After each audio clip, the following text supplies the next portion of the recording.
첫째도 직장가입자고 둘째도 직장가입자라면 부모님이 양쪽에다 피부양자가 가능하고, 만약에 둘째네 살아야 된다면 첫 번째로 피부양자는 불가능하기 때문에 건보료가 16만 7천 원 정도의 합산 보험료를 내고 계셨어야 되는 게 맞는 거죠.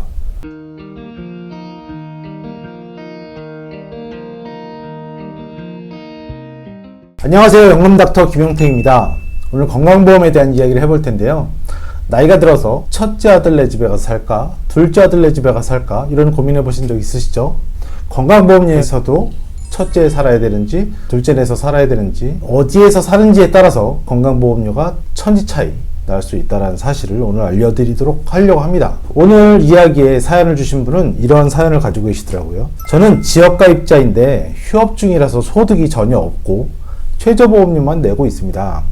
부모님은 저와 같이 살고 계신데 피부양자 자격이 되십니다.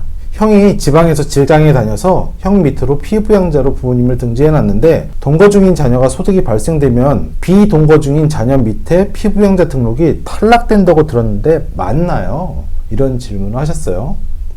아버지는 지금 국민연금을 50만원 정도 받고 계시고 둘째 아들과 같이 사는 집은 아버지 소유의 주택 공시가격은 3억 원 정도 되는 거죠. 지금 이분은 질문을 이렇게 주셨는데 질문에서 좀 틀린 내용이 있어요. 어떤 게 좀 잘못됐을까요? 지역가입자인데 휴업 중이라 소득이 전혀 없고 최저보험료만 내고 있어. 이건 맞을 수 있죠. 근데 부모님은 저와 같이 살고 계신데 피부양자 자격이 되세요. 피부양자 자격이 되시는 것도 맞죠. 아까 연금이 50만원이니까 연소득이 600만원 정도밖에 안 되는 거고 3억 정도의 공시가격 가지고 계시니까 재산기준 요건도 안 되시기 때문에 피부양자 자격이 되시는 건 맞죠. 형이 지방의 직장에 다녀서 형 밑으로 피부양자로 등재를 해놨다. 이 부분이 좀 틀린 내용이에요. 어떻게 틀리는지 한번 표로 좀 보여드릴게요. 자, 건강보험 제도를 보면요. 첫째, 둘째, 둘 다 직장가입자라면 문제될 것이 전혀 없습니다. 첫째도 직장가입자고 둘째도 직장가입자라면 부모님이 양쪽에다 피부양자가 가능하고, 그래서 가족 간에는 너만 부모님 공제하느냐, 나도 부모님 공제해야지. 그래서 한 5년 동안은 형내에서 피부양자 등재해서 부모님 인적공제까지 하다가 나머지 5년은 또 둘째 내에서 이렇게 인적공제하고 이런 경우도 있었으니까 그건 이해하시겠죠? 그래서 이전도 가능하죠. 피부양자 기준은 뭐예요? 건강보험료를 내지 않는 조건이니까 건강보험료가 전혀 없습니다. 그런데 이제 조건이 좀 달라집니다. 첫째는 직장가입자, 둘째는 지역가입자야. 둘째는 지역가입자라면 부모님은 직장가입자 밑에서는 피부양자가 가능하지만 지역가입자인 둘째와 같이 살고 있다면 피부양자가 불가능합니다. 그리고 지역가입자인 둘째와 같이 살고 있기 때문에 이전하는 것도 원칙상으로는 불가능합니다. 아까 주신 질문에서 피부양자 자격이 있으신 부모님이 형 밑으로 피부양자를 등록했다는 것 자체가 잘못된 거예요. 왜냐하면 세대를 같이 하는 세대원일 경우 세대주가 지역가입자라면 세대원도 마찬가지로 지역가입자로 들어가야 되기 때문이죠. 그래서 혜택은 직장가입자 밑에 있을 때는 건보료가 발생하지 않겠지만 지역가입자로 있으시다면 건보료가 발생하는 구조로 돼 있고, 그럼 지역가입자라면 뭐를 내야 된다? 소득에 대한 보험료, 재산에 대한 보험료, 자동차에 대한 보험료를 다 내셔야 됩니다.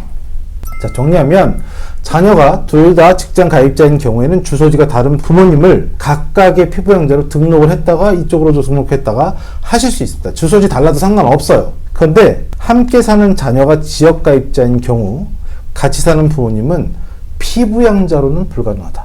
같이 지역 가입자로 돼서 여기도 지역가입자니까 각각의 보험료를 선정해서 한 세대의 보험료를 내는 건 맞지만 피부양자는 불가능하다. 만약에 큰아들의 피부양자로 가려고 하면 조건을 달리 하셔야 됩니다. 어떤 조건인지 뒤에서 말씀드릴게요.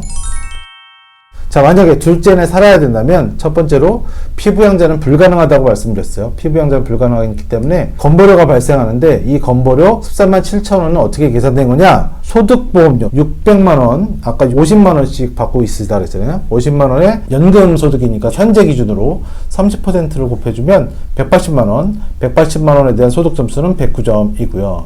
재산은 3억 원 공시가격에 공정시장가액 60%를 곱해서 1억 8천만 원이 재산세 과세 표준이 되는 거고, 재산별 공제 금액이 500만 원이 되겠습니다. 500만 원 기본 공제한 후에 점수는 그럼 559점이니까 559 더하기 109 하면 668점. 여기다가 2022년 기준 205원 사전을 곱하면 13만 7천 원 정도가 발생합니다. 그러면 지역가입자인 둘째가 내는 보험료가 예를 들어서 10,000원이다라고 쳐도 어머님은 재산도 없고 소득도 없으시니까 안 내시더라도 아버님의 13만 7,207원에다가 둘째는 10,000원이라고 할 수가 없는 게 최저보험료가 14,650원이니까 그리고 어머니도 지역가입자가 되신 거잖아요. 어머니도 마찬가지로 14,650원. 그래서 둘이 3만원, 13만 7천원, 16만 7천원 정도의 합산 보험료를 내고 계셨어야 되는 게 맞는 거죠. 둘째네 살아야 된다면 앞으로도 계속 이렇게 보험료를 내시는 게 맞습니다. 2022년 7월 현재 기준으로 계산된 수치고요. 뭐 변경되더라도 조건은 달라지지 않지만 9월에 변경되는 2단계 개편안으로 따지면 보험료의 차이는 약간 있을 수 있습니다. 감안해 주시고요. 만약에 이분들이 가능하시다면 주소지를 옮기는 솔루션이 있을 수 있죠. 어디로? 큰아들네 쪽으로 주소지를 옮겨야 되겠죠. 아까 둘 다 직장가입자라면 주소지를 옮기지 않아도 된다고 말씀드렸는데 한 명이 지역가입자고 둘째 아들과 같이 살고 있는 거잖아요. 그럼 합산해서 건강보험료를 매겨야 되는데 만약에 큰아들의 피부양자로 가고 싶다면 실거주 요건까지는 제가 뭐 어떻게 말씀을 못 드리겠지만 어쨌든 주소지는 그쪽으로 가 있으셔야 된다는 얘기죠. 그래서 피부양자 쪽으로는 불가능하고 주소지 이전이 솔루션이 될 것 같습니다. 오늘 말씀드린 내용들 좀 이해가 가셨나요? 직장가입자일 경우 여러 가지 피부양자가 될 수 있는 좋은 혜택들이 있지만 어느 한 명이 지역가입자인데 지역가입자와 같이 세대를 함께 하고 있을 경우에는 세대원으로서 지역가입자가 되실 수밖에 없다라는 점. 직장가입자에게는 여러 가지 혜택을 많이 주고 있지만 지역가입자는 여러 가지로 불합리한 점이 많죠. 제가 며칠 전에도 영상을 올려드렸는데 지역가입자가 뭐 봉이야. 직장가입자는 소득에 대해서만 건보료를 부과하는데 지역가입자는 소득, 재산, 자동차까지 동네 북도 아니고 그리고 100% 다 내야 되잖아요. 직장가입자는 50%만 내는데 불리한 것 같아요. 제가 보기엔 지역가입자가. 그렇더라도 어쨌든 건보료는 우리가 하는 동안 계속해서 같이 가야 될 그런 존재 같아요. 어쨌든 간에 건보료에 대한 대안을 좀 만드셔야 될 것 같고요. 건보료에 대한 대안은 죽을 때까지 나오는 그런 형태의 연금으로 준비해 두신다면 내가 건보료 나올 재원을 이렇게 만들어 놓고 있었잖아. 그걸로 내시는 효과도 가져오실 수 있다. 연금 많으면 많을수록 좋습니다.